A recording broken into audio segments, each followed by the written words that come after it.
Hola mi gente, Dios te bendiga enormemente. Es un enorme placer y es un gusto poder compartir una vez más un mensaje poderoso de parte de Dios. Estamos en una serie muy importante hablando del final de los tiempos. La semana pasada comenzamos con la primera parte y en esta ocasión vamos a ir con la segunda parte hablando de los imperios del mundo. En esta ocasión le toca su número, le toca su turno a la nación de los medos y los persas. Traen un simbolismo magnífico que quiero mostrarte. Así que como cada semana te lo digo, mi nombre es Josué Luciano, así que quédate para aprender algo más.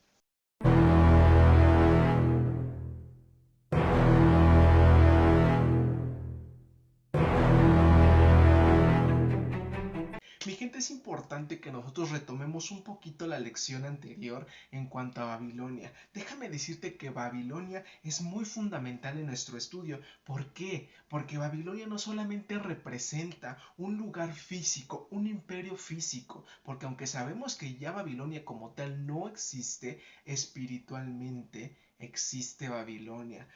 Dios la identifica a lo largo de la Biblia, identifica a Babilonia como la fuente de la maldad, como la fuente donde lo más aberrante pudiera haberse desarrollado. Y es que recordemos que en Babilonia, además de haber sido la cuna de todas las civilizaciones, porque recordemos que fue en Babel donde Dios confundió los lenguajes de estas personas y estas personas ya no pudieron seguir construyendo su enorme imperio que tenían en mente y Dios dispersó en su totalidad a este imperio y de ahí se salieron lo que fueron las lenguas, ahí fue donde salió la cultura, ahí donde fueron muchas civilizaciones, de ahí se desprendieron.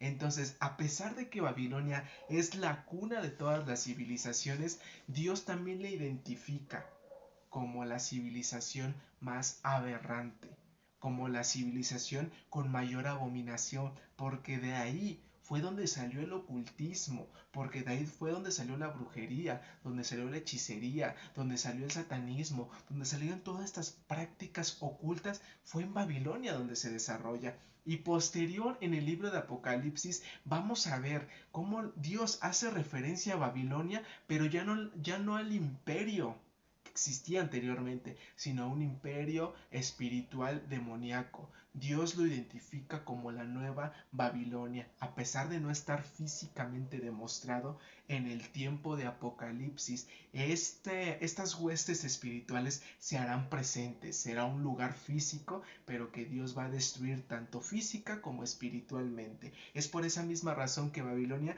tiene que ser importante dentro de nuestro estudio, para ver todo lo que se va a retomar de la Babilonia antigua y se va a tratar de restituir en estos tiempos. Ahora, algo que veíamos bien importante al final de la lección que tuvimos de Babilonia es ver cómo Dios trató con este rey malvado, Nabucodonosor, y Dios trató con su corazón para ponerle un corazón humano, para hacerlo un creyente, para que de esta manera este rey reconociera que todo lo que tenía era por parte de Dios. Dios le había dado gran autoridad, le había dado un dominio que él tenía que aprender a manejar, pero sobre todo agradecer a Dios por lo que se le había dado, se le había entregado. Y este rey mucho se cree que murió siendo un creyente, amando a Dios, sirviendo a Dios de la manera correcta. Obviamente después de este rey tuvo que haberse levantado otro rey malvado, igual de depravado, que hizo que la nación de Babilonia, que hizo que este imperio se fuera a la ruina.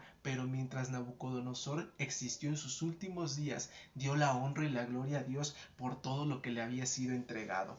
La Biblia establece en el libro de Apocalipsis 8 imperios importantes. Te lo vuelvo a repetir, la Biblia establece 8 imperios importantes, de los cuales el primer imperio fue Babilonia.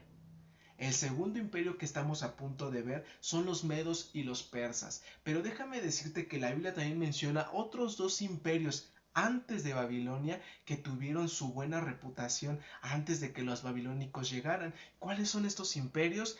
Asiria y Egipto.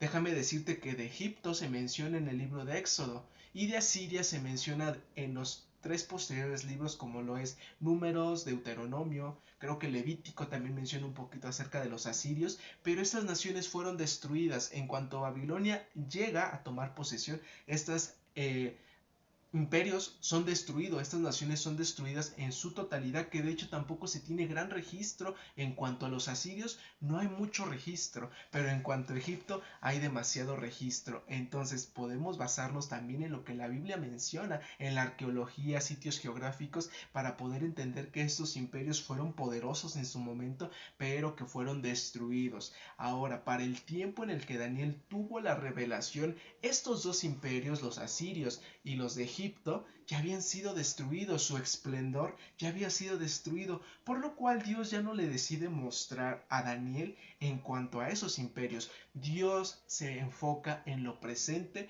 y en lo futuro, ya no en lo pasado. Ya no tendría caso mostrarle en cuanto a estos imperios porque ya habían sido destruidos en su totalidad, y Dios fue quien tomó mano y quien tomó las riendas y nos muestra sus maravillas de cómo enfrentó a Faraón, cómo destruyó gran parte de lo que había en Egipto el mismo Dios por no querer soltar a Israel. Y a Asiria fue lo mismo, constantemente hubo luchas entre Israel y Asiria, y también Dios destruyó esa nación. Después de eso sigue Babilonia y en adelante todas las demás naciones. Ahora, recordemos que Daniel, el primer animal que ve, lo ve en forma de león. El siguiente animal que va a ver en su visión Daniel va a ser en forma de oso. Pero quiero llevarte al libro de Apocalipsis. En el libro de Apocalipsis nos revela cuáles son estos imperios, cuáles son estos 8 imperios, y nos muestra de qué manera Dios lo está viendo. En el libro de Apocalipsis recordemos que es un libro muy diferente al libro de Daniel. El libro de Daniel se escribió muchos años antes que el libro de Apocalipsis, pero es increíble cómo es ver cómo estos dos libros pareciera que van de la mano, pareciera que el primero muestra la primera parte y el segundo la segunda parte. Entonces, en el libro de Apocalipsis, en el capítulo 17 del versículo 9 al 11, nos dice de la siguiente forma: las 7 cabezas de la bestia representan 7 colinas donde la mujer gobierna. También representan 7 reyes. 5 reyes ya han caído, el sexto reina actualmente y el séptimo no ha llegado, pero su reino será breve. La bestia escarlata que existía pero que ya no existe es el octavo rey. Este rey es como los otros 7 y él también va rumbo a la destrucción. ¿A qué se refiere esto? Si se dan cuenta, menciona a 7 reyes. Estos 7 reyes son los 7 imperios. Dice que la bestia representa el octavo rey, pero que también va a la destrucción. Me encanta ver cómo dice que 5 ya han pasado, 5 reyes ya han pasado. Para el tiempo en el que Juan tiene la visión, 5 de estos imperios poderosos ya habían pasado, ya habían sido. Dice el sexto reina actualmente, refiriéndose a Roma, porque en ese momento estaba reinando Roma, y el séptimo todavía no llega, pero va a ser rey por un breve tiempo. ¿A quién se refiere en este séptimo rey? Se refiere al anticristo.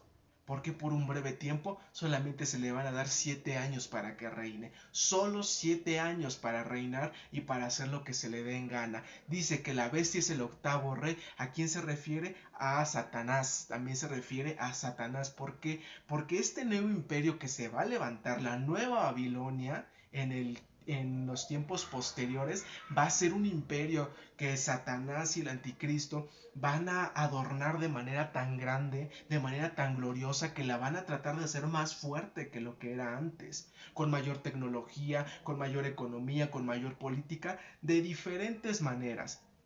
Es ahí donde este reino se va a dividir en dos. En la primera parte, los primeros 3 años y medio, va a ser gobernada por el anticristo, pero en los últimos 3 años y medio va a ser gobernada por Satanás. Entonces, de ahí, de ese último imperio, se revelan 2 imperios más, porque ese imperio se divide en 2 partes. Pero mientras llegamos hasta ese punto, quiero llevarte a la visión que tuvo Daniel. Quiero llevarte a la visión que tuvo acerca en cuanto al oso que vio. Recordemos que en su visión, él vio cómo 4 bestias salían del mar. Dice que combatían en el mar, que los vientos combatían contra el mar. dando a entender en esta revelación que estos imperios pelearían entre sí uno tras otro por querer el dominio. Recordemos que en el mar, allá en Europa, haciendo una referencia al mar Mediterráneo, es ahí donde estas civilizaciones nacieron, crecieron, se desarrollaron y fueron poderosas cerca del mar Mediterráneo. Es por eso que la visión se desprende del mismo mar para mostrarnos la ubicación exacta que iban a tener estas civilizaciones. Ahora, ¿de qué trata? ¿O de qué es la nueva visión que tiene en cuanto al segundo imperio que ve Daniel en su visión? Y Daniel nos lo cita de la siguiente forma. Dice en Daniel capítulo 2 del versículo 32 al 35. Dice, luego vi una segunda bestia que se parecía a un oso. Se levantó sobre uno de sus costados y llevaba 3 costillas entre los dientes. Y oí una voz que decía, levántate, devora la carne de mucha gente. Recordemos que la civilización de los medos y de los persas eran dos civilizaciones completamente diferentes. Una conquistó a la otra, se hizo una alianza y es por eso que dentro del oso vemos como un hombro, dentro de la característica que nos da Daniel, un hombro es más alto que el otro, como si estuviera caminando, pero así como si estuviera caminando de lado. Es por eso que ve un hombro más alto que el otro. ¿Por qué? Porque al ser dos civilizaciones, una fue más poderosa que la otra. Es por eso que lo ve en estas dos partes. Ahora, las costillas que trae en su boca este oso representan los 3 imperios que fueron antes de él. ¿Qué imperios fueron? El imperio de Egipto, el imperio de Asiria y Babilonia. Es por eso que el oso trae estas 3 costillas en la boca. Ahora, al ser un oso ostentoso, significaba que abastecía a gran parte, si no es que a toda su población. Era muy abundante este imperio. Muy abundante en alimento, muy abundante en la pescadería, muy abundante en muchas formas. Era un imperio muy abundante. Pero ojo, aquí hay otra situación, que al ser un oso ostentoso, lo cual representa fuerza, pero también representa que no era muy ágil. Y vamos a ver más adelante en el siguiente reino cómo una bestia en forma de leopardo lo destruye en su totalidad. Una bestia en forma de leopardo, lo cual identifica a su gobernante, a su rey, termina con esta bestia, con este gran oso. Y nada de su fuerza le pudo servir a este oso, a este gran oso. ¿Para qué? Para poderse defender ante lo que venía. Ahora, la dirección o la opción que se le da a este oso principalmente es la dirección. Le dice, levántate, devora carne de mucha gente. Este reino tardó 208 años y en esos 208 años fue uno de los imperios más glorioso y más poderoso que destruyó pueblos enteros, naciones enteras las hizo trizas en un 2x3. Las hizo trizas. Es por eso que este oso es muy ostentoso y es por eso que representa la fuerza. Ahora, ¿qué es lo que nos deja de enseñanza esta enorme oso, esta gran revelación que tiene Daniel en su segunda revelación de la bestia? Porque fue un sueño en el cual tuvo la visión de 4 bestias y esta es la segunda. ¿Cuál es la enseñanza? Que Dios tiene el control de cada cosa, que Dios tiene el control y el tiempo para cada cosa. Él es el único que puede designar cuánto tiempo va a durar.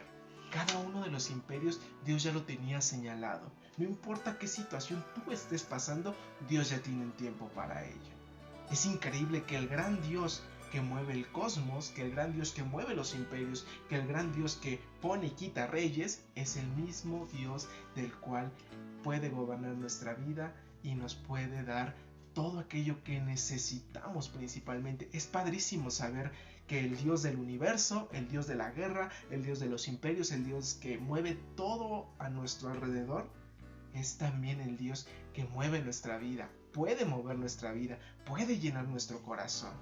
Dentro de la primera visión que tuvo Nabucodonosor, ya para terminar porque no habíamos hablado de ello, dentro de la primera revelación que tuvo Nabucodonosor, dentro de la estatua que vio Nabucodonosor, recuerdan que la cabeza era de oro y enseguida le seguía el pecho y los brazos eran de plata. Dentro de la visión de Nabucodonosor, cuando vio la cabeza de oro, enseguida vio lo que fue el pecho y los brazos que eran de plata, y eso representaba el reinado de los medos y de los persas.